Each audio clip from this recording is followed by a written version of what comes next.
Shalom semuanya, selamat pagi. Puji Tuhan, pagi hari ini kita berjumpa kembali dalam Morning Blessing. Keluargaku dimanapun berada, Yohanes pasal yang pertama ayat yang ke-16, di sana dikatakan dari kepenuhan Kristus kita menerima kasih karunia demi kasih karunia.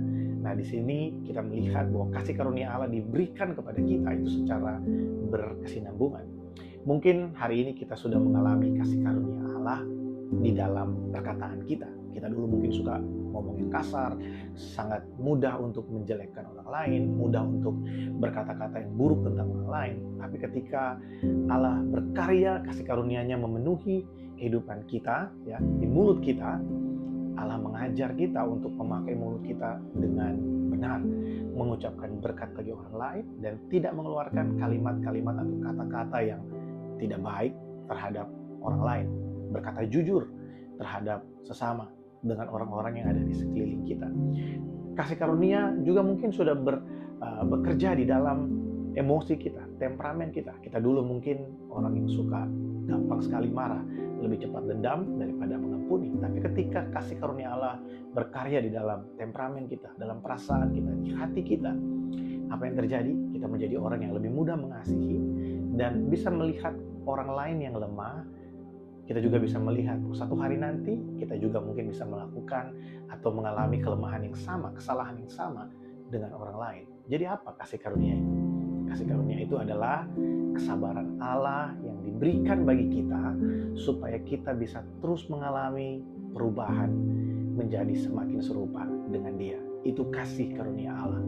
Kasih karunia Allah dalam hidup kita orang percaya. Bukan hanya kasih karunia yang menyelamatkan kita, tapi juga kasih karunia yang mengubahkan kita. Jadi seringkali orang berpikir bahwa dia berusaha untuk mendapatkan kasih karunia supaya dia diselamatkan. Tapi sebenarnya tidak. Justru karena kita sudah menerima keselamatan oleh kasih karunia itu, maka kasih karunia yang sama juga mengerjakan perubahan di dalam kehidupan kita. Kenapa dikatakan dari kasih karunia demi kasih karunia? Dari kasih karunia yang satu kepada kasih karunia yang lain. Karena ketika kita menerima Yesus sebagai Tuhan dan Juru Selamat, kita yang malas, kita yang pembohong, kita yang pengecut, kita orang yang tidak percaya Tuhan, tidak serta-merta langsung berubah jadi sempurna. Tidak.